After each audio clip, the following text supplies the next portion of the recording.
அவன் கொடுத்த ரிப்போர்ட். இது ஒண்ணு இயேசு கொடுத்தது இல்ல, இது ஒண்ணு கிறிஸ்தவம் கொடுத்தது இல்ல, இஸ்ரவேலர்கள் கொடுத்த ரிப்போர்ட். ரைட். ஆதாம் இறைவனை பார்க்கவே இல்லை என்று சொல்கிறார். இது அவங்க சரியா பைபிளை படிக்கலன்னு நினைக்கிறேன். ஆதாம் எப்பொழுதுமே மகிமையின் ரூபத்தோடு இருக்கிறான், மகிமையினால் மூடப்பட்டவனாய் இருக்கிறான். எப்பவும் தேவனை பார்த்து கொண்டே இருக்கிறவன் ஆதாம். தேவனை பார்க்க கூடாதுங்கிற நிலை எப்போ வந்துச்சுன்னா, அவன் பாவம் செஞ்சதுனால, மகிமை எடுபட்டு போனதுனால அவனால் பார்க்க முடியாத பயம் வந்தது, ஒளிந்து கொண்டான். சத்தம் மாத்திரம் காதல விழுந்தது, அவ்வளவுதான். எப்பவும் பார்த்து கொண்டேதான் இருந்தான். ரைட். இப்ப யோவான் 1ஆம் அதிகாரம் 1ஆம் வசனம் தப்புன்றார் அவரு. யோவான் 1ஆம் அதிகாரம் 1ஆம் வசனம், ஆதியிலே வார்த்தை இருந்தது, அந்த வார்த்தை தேவனோடு இருந்தது, அந்த வார்த்தை தேவனாய் இருந்தது என்பது அது புதுசா இவங்க எழுதியிருக்கிறாங்க அப்படின்றாரு. அப்ப இந்த புக்கை வச்சுக்கிட்டே இயேசு தேவன் என்று நான் சொல்ல வருகிறேன் என்றால் அது தப்பு தானே. நாங்க இந்த புக்கை வச்சு சொல்ல வரலப்பா, நாங்க எங்களுடைய கருத்துப்படிதான் சொல்ல வர்றோம்னு சொல்லுங்க, அது பரவாயில்ல. ஆனா நீங்க எப்படி சொல்றீங்க? உங்கள் வேதமே சொல்லுகிறது. இப்போ எங்கள் வேதம் தான் சொல்லுகிறது, ஆதியிலே வார்த்தை இருந்தது, அந்த வார்த்தை தேவனாய் இருந்தது, அந்த வார்த்தை தேவனோடு இருந்தது, அந்த வார்த்தை தான் மாம்சமாகி பூமிக்கு வந்தது. எங்கள் வேதம் தான் சொல்லுகிறது. அப்போ எங்கள் வேதமே சொல்லுகிறது இயேசு தேவன் என்று. அதனால இவர் வார்த்தை மாம்சமாகி வந்தார் என்று வேதம் சொல்லுகிறது. அதனால வேதத்தின்படி இயேசு தேவன் தான். இன்னொரு காரியம், உபாகம் 38-39 சொல்லப்பட்ட வசனத்தை சொன்னார் அவரு. நான் ஒருத்தன் தான் கடவுள், வேற யாரும் தேவன் இல்லை. அதை கொஞ்சம் மறுபடியும் வாசிக்கலாம். 38-39, உபாகம் 38-39 சீக்கிரம். 32-39 இல்ல பிரதர்? என்னோட வேற தேவன் இல்லை. தேவன் என்றாலே முதல்ல அர்த்தம் புரியணும். முதல்ல தேவன் என்றாலே ஆங்கிலத்திலே காட், ஹீப்ரு பாஷையிலே ஏலோஹிம், ஏலோஹிம் காட் என்பது ஆங்கிலத்தில், ஏலோஹிம் என்று ஹீப்ரு பாஷையில, நம்மதில இறைவன், கடவுள், தேவன், எப்படியோ நம்ம சொல்லிக்கிறோம். Right. What you mean by Elohim? God என்றால் அர்த்தம் என்ன? இந்துக்கள் கூட சொல்றான், ஜிக்கு ஒரு அர்த்தம், ஓக்கு ஒரு அர்த்தம், டிக்கு ஒரு அர்த்தம் சொல்லிட்டு இருக்கிறான் இந்துக்கள் கூட. ஆனால் ஏலோஹிம் என்றால் என்ன அர்த்தம்? ஹீப்ரு பாஷை உங்களுக்கு நன்றாய் தெரிந்தவர்கள் நீங்கள் எல்லாரும். ஏலோஹிம் என்றால் மோர் தென் டூ. நமக்கெல்லாம் ஒருமை பன்மை தான் இருக்கும், பன்மையிலும் பன்மை இன்னொன்று இருக்கிறது ஹீப்ரு பாஷையில், மோர் தென் டூ, ஏலோஹிம். அப்ப தேவன் என்றாலே எங்கெல்லாம் தேவன் தேவன் தேவன் என்று வருகிறதோ அது it is not mentioning only for one, more then two God, Elohim என்றுதான் வருகிறது. அது முதல்ல தெரியும். ஏன்னா வேதம் அப்படித்தான் சொல்லுகிறது. இந்த வேதத்திடம் தான் நீங்கள் சொல்ல வருகிறீர்கள். அடுத்தது, இவர் தேவகுமாரனா, தேவனுக்கு மகனா, தேவனுக்கு மகன் உண்டா, மகனா இருக்க முடியுமா, இப்படி எல்லாம் கேள்வி அவரு. இது இயேசு கிறிஸ்துவை கொன்னாங்களே அந்த பிரதான ஆசாரியனுக்கு புரிகிறது தேவகுமாரன் அர்த்தம் என்னன்னு.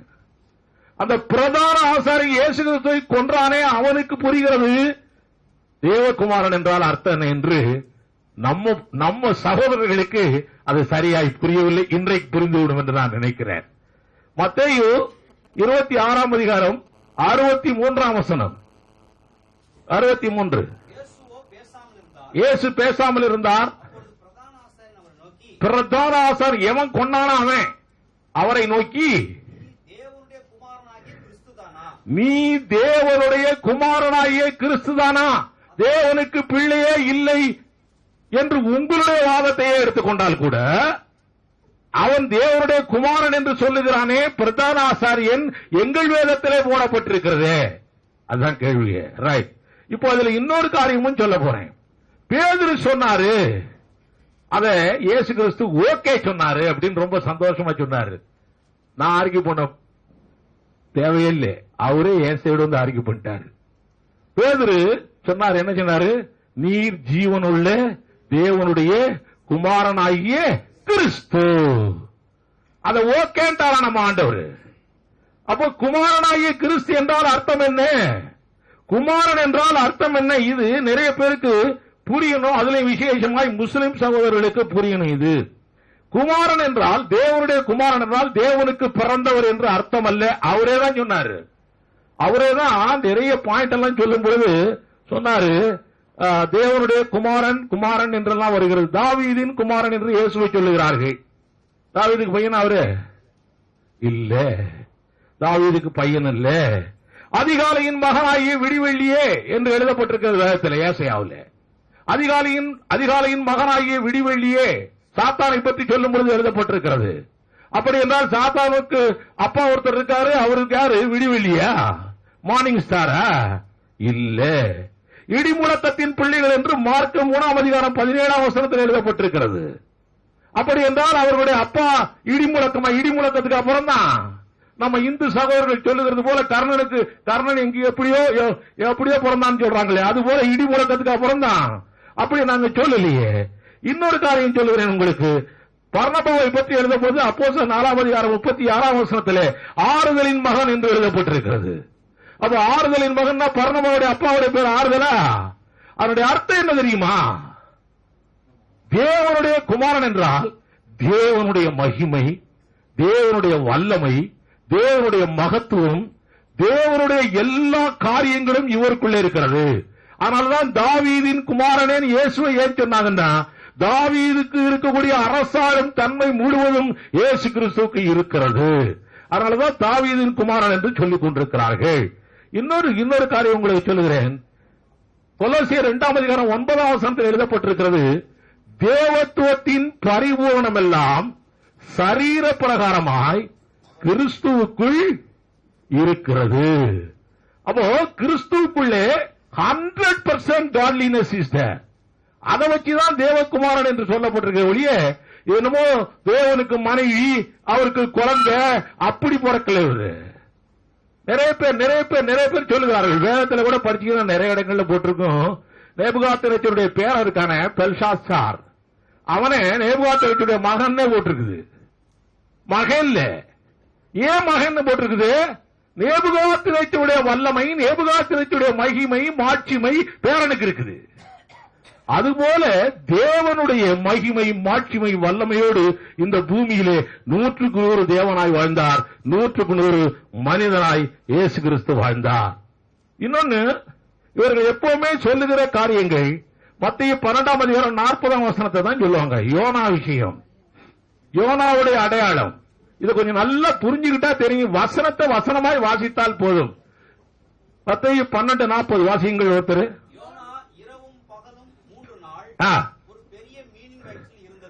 மூன்று நாள் பெரிய மீனின் வயிற்றில் இருந்தது போல பூமியின் இருதயத்தில் இருப்பார். அவ்வளவுதான் போட்டிருக்கு. உயிரோடு இருப்பாரா செத்து இருப்பாரா போட்டிருக்குதா? இல்ல. யோனாவும் உயிரோடு இருப்பானா செத்து இருப்பானா போட்டிருக்குது? அதுவும் இல்ல. ரைட். 3 நாள் அவன் மீன் வயிற்றுக்குள்ள இருந்தான். இவர் பூமியின் இருதயத்துக்குள்ளே இருப்பார். பூமியின் இருதயத்துக்குள்ள இருக்கிற யாராச்சும் உயிரோடு இருக்க முடியுமா? 3 நாள் பூமிக்குள்ள இருதயத்துக்குள்ள இருக்கிறார் யாராச்சும் உயிரோடு இருக்க முடியுமா? 3 நாள். அவங்களுக்கு புரியுது, நம்ம ஆட்களுக்கு புரிய மாட்டேங்குது, நம்ம சகோதரர்களுக்கு. ரைட். இப்போ மீன் வயிற்றில 3 நாள் இருந்தவன் உயிரோடவே இருந்தார் என்று சரித்திரமும் சொல்லுகிறது. 21ஆம் நூற்றாண்டு யோனா என்று சொல்லி இங்கிலாந்து மியூசியத்திலே ஒருவனை வைத்திருந்தார்கள். அதனால மீன் வயிற்றில் இருந்தவன் உயிரோட தான் இருந்தான். வேதமும் அப்படித்தான். யோனா புத்தகத்தை படிச்சீங்கன்னாலும் தெரியும். ஆக அவன் உயிரோடு இருந்தான், இவர் மண்ணுக்குள்ள மறித்திருந்தார். அதுல இன்னொரு காரியம் 41ஆம் வாக்கியத்தான் புரியும். 40ஓட முடிச்சுட்டா பத்தாது. என்னை பாக்குற பொண்ணு பார்க்க வர்றாங்கன்னா, பொண்ணு நம்ம போய் பார்க்கும்போது முகத்தை மாத்திரம் பார்த்துட்டு பொண்ணு ஓகேன்னு சொல்லுவோமா? சொல்லவே மாட்டாங்க. ஏதோ போட்டோ பாக்குறோம், ஏதோ பரவாயில்லப்பா, உடம்பு முழுவதும் பார்த்துதான் ஓகே சொல்லுவோம். அதுபோல 40ஆம் மாத்திரம் படிச்சுட்டு அப்ஜெக்ஷன் சொல்லிட்டு வந்துடக்கூடாது. 41ஆம் சொல்லுது, வாசிங்க.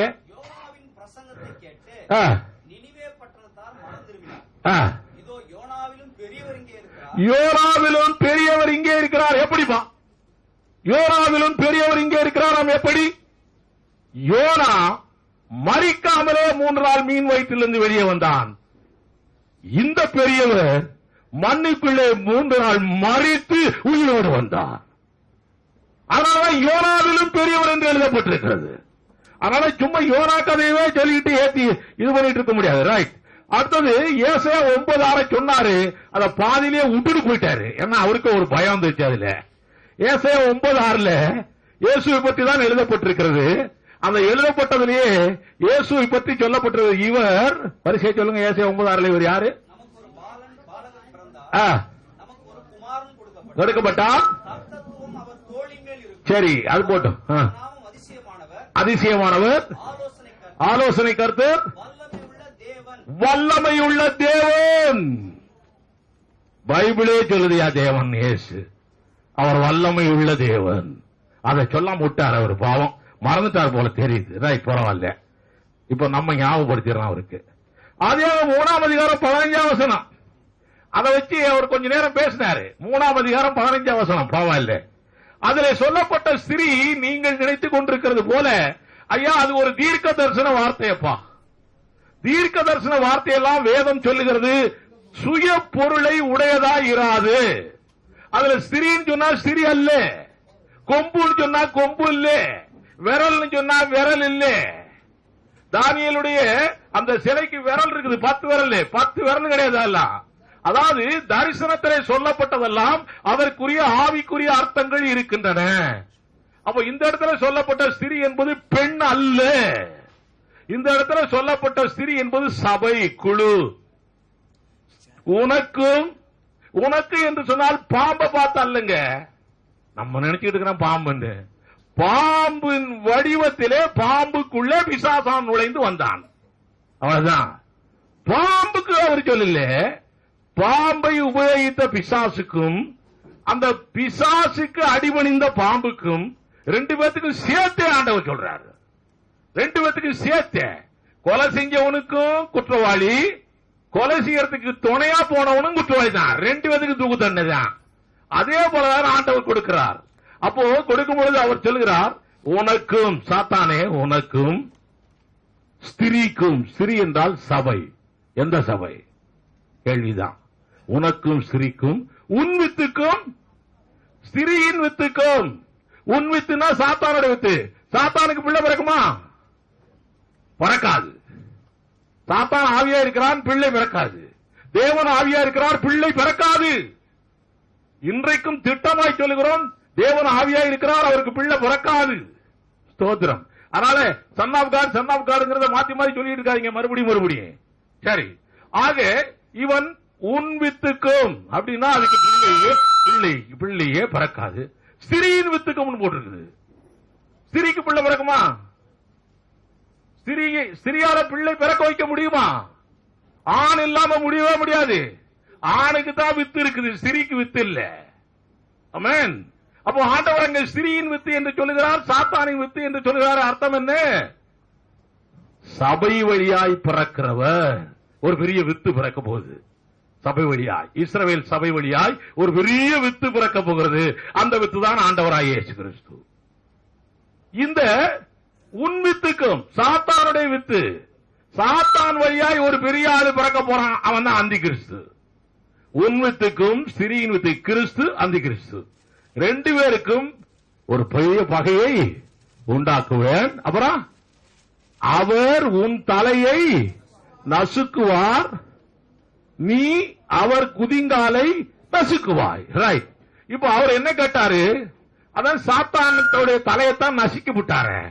அப்புறம் ஏன் சாத்தான் இன்னும் அங்கிட்டு இங்கிட்டு போயிட்டு இருக்கிறான், சாத்தானை ஓடுன்னு விரட்டுறீங்க, என்னையா விஷயம் அப்படின்னு கேட்டார். நல்ல கேள்வி. இதெல்லாம் இது எங்களுடைய கிறிஸ்தவர்களுடைய அறியாமையினாலே உங்களுக்கு எழும்பிய கேள்விகள். இது நான் சொல்லுகிறேன், சாத்தானுடைய தலைய இன்னும் அவர் மிதிச்சு ஒண்ணும் பண்ணல.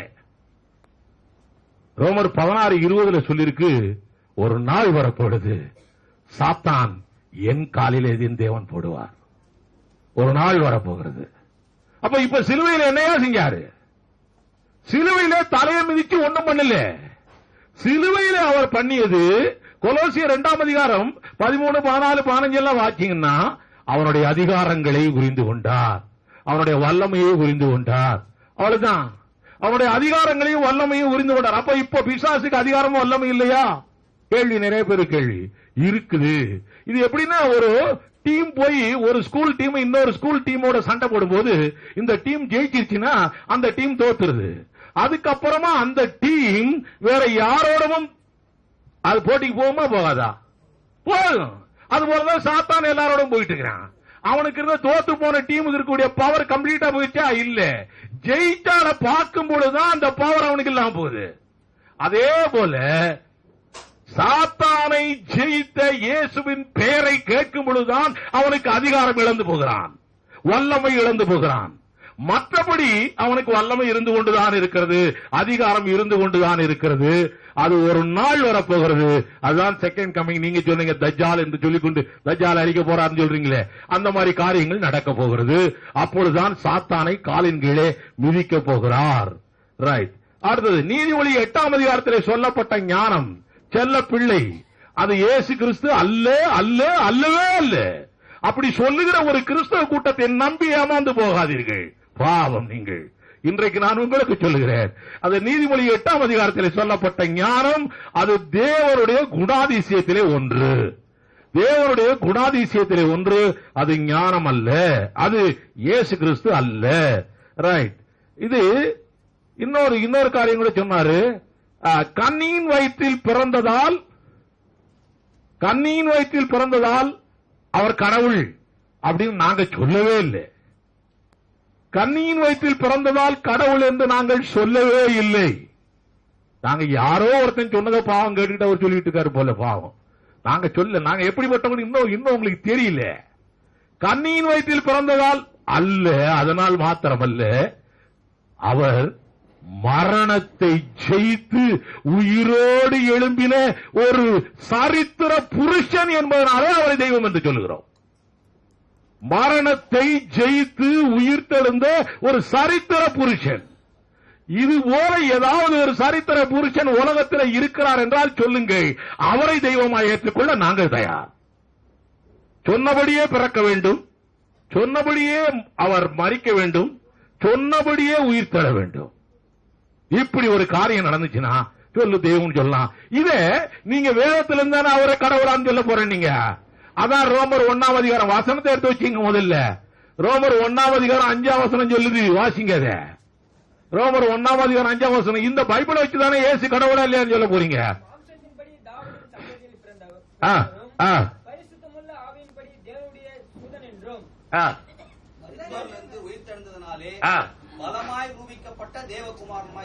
மரித்தது மரணத்திலிருந்து உயிர்த்தெழுந்ததினாலே பலமாய் ரூபிக்கப்பட்ட தேவகுமாரன். தேவன் பலமாய் ரூபிக்கப்பட்ட தேவன். ஆமென். எதனாலே? உயிர்த்தெழுந்ததினால. மற்றபடி கன்னியின் வயிற்றில் பிறந்தனாலாம் நாங்க ஒண்ணும் கடவுள்னு சொல்லல.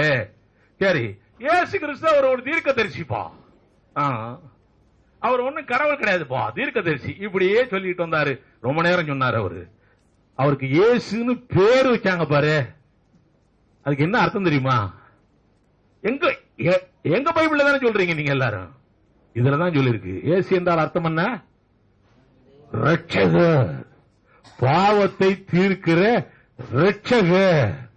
இவர் தீர்க்கதரிசியாக மாத்திரம் அல்ல சகோதரனே, சகோதரியே. உங்களுக்கு நான் சொல்லுகிறேன், உங்கள்கிட்ட வந்து சகோதரி யாரும் இல்லையோ, ரைட், உங்களுக்கு சொல்லுகிறேன், தீர்க்கதரிசியாக மாத்திரம் அல்ல, அவர் ஆசாரியராக மாத்திரம் அல்ல, அவர் ரட்சகராய் இந்த பூமிக்கு வந்தார். ஆமென்.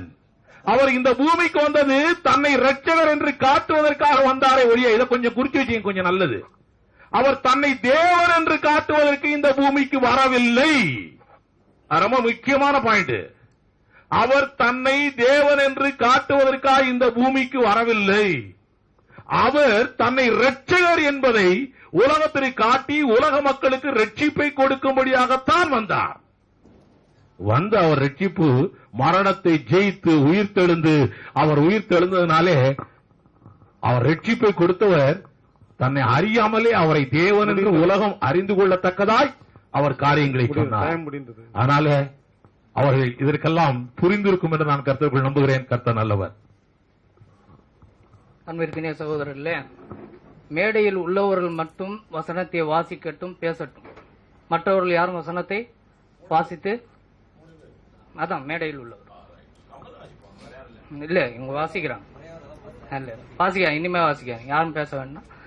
முஸ்லிம்கள் தரப்பிலிருந்து தங்களது வாதங்களை எடுத்து வைப்பார்.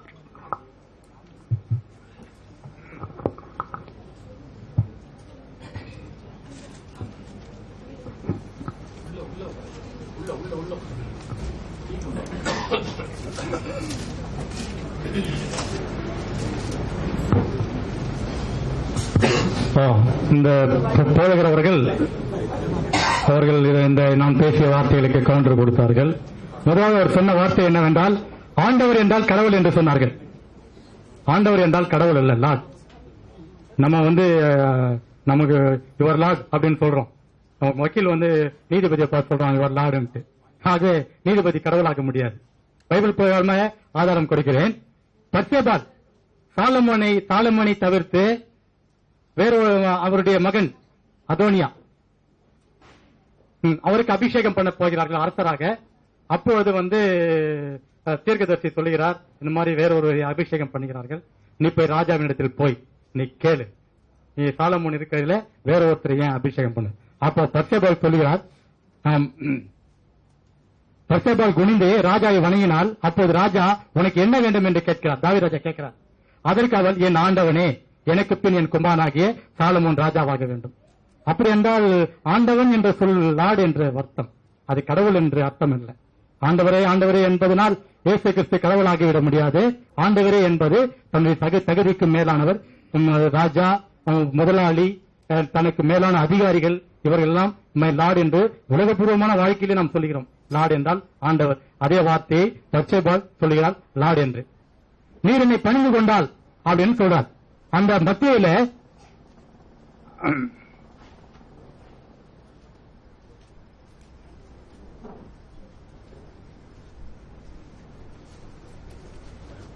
அவர் சொல்றாரு, மத்தியில் என்ன சொன்னாரு, உன் தேவனாகிய கர்த்தரை பணிந்து கொண்டு அவர் ஒருவருக்கே ஆராதனை செய்வாராக அப்படின்னு இயேசு கிறிஸ்துவே பிசாசியிட சொன்னதுனால இயேசுதான் தேவன் அப்படின்னு சொன்னார். அது அப்படி அல்ல. அவர் முதல்ல சொல்றாரு, அந்த தாத்தா என்ன பண்றான், தேவனுடைய கட்டளைகள் ஒரு கட்டளை எடுத்து வைக்கிறான். இறைவனுடைய கட்டளைகள்ல ஒரு கட்டளை ஒன்னு எடுத்து வைக்கிறான். அவருடைய பிரமாணங்கள்ல ஒரு பிரமாணம், நீ தேவனுடைய குமாரனியானால் தாழகுதியும், ஏனெனில் தம்முடைய தூதர்களுக்கு உண்மை குறித்து கட்டளையிடுவார், உன் பாதம் கல்லிடாதபடி அவர் உண்மை கலைகளில் ஏந்தி கொண்டு போவார்கள் என்பதாய் எழுதியிருக்கிறது. அந்த வசனத்தை சொல்றான். அந்த வசனத்தை சொல்லும் போதுதான் சொல்றாரு, உன் தேவனாகிய கர்த்தரை பரீட்சை பாராதிருப்பாயாக. டோன்ட் டெஸ்ட் காட், கடவுளை பரீட்சை பார்க்காத, எழுதி இருக்கிறதுன்னு சொல்றான். ஆகவே அவன் தாத்தா நேரடியாக சொன்னதுனால இவர் தேவன் இல்லை. அவன் இறைவனுடைய வார்த்தைகளை மேற்கோள் காட்டி, உன் பாதம் கல்லிடாதபடி உன்னை கரங்களில் தூதர்கள் ஏந்திக் கொள்வார்கள் என்று எழுதியிருக்கிறது வேதத்திலே. அப்பனா நீ குதி, உன்னை காப்பாற்றுறாரா என்ன பார்க்கலாம் அப்படின்னும் போதுதான் உன் தேவனாகிய கர்த்தரை பரீட்சை பார்க்காதே என்று சொன்ன வார்த்தை இயேசு கிறிஸ்துக்கு சொன்னதா தேவனுக்கு சொன்னதா நீங்களே சிந்தித்துக் கொள்ளுங்கள். அடுத்தது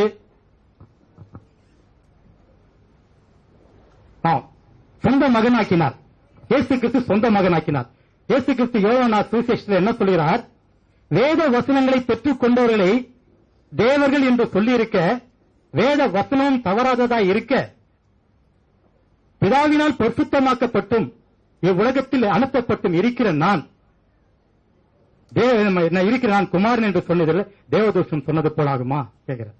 என்ன கேட்கிறாரு, வேத வசனங்களை பெற்றுக் கொண்டவரை தேவர்கள் என்று சொல்லியிருக்க, வேத வசனமும் தவறாததா இருக்க, பிதாவினால் பரிசுத்தமாக்கப்பட்டும் இந்த உலகத்தில் அனுப்பப்பட்டும் இருக்கின்ற நான் குமாரன் என்று சொன்னதினால் அது தேவதூஷணமாகுமா?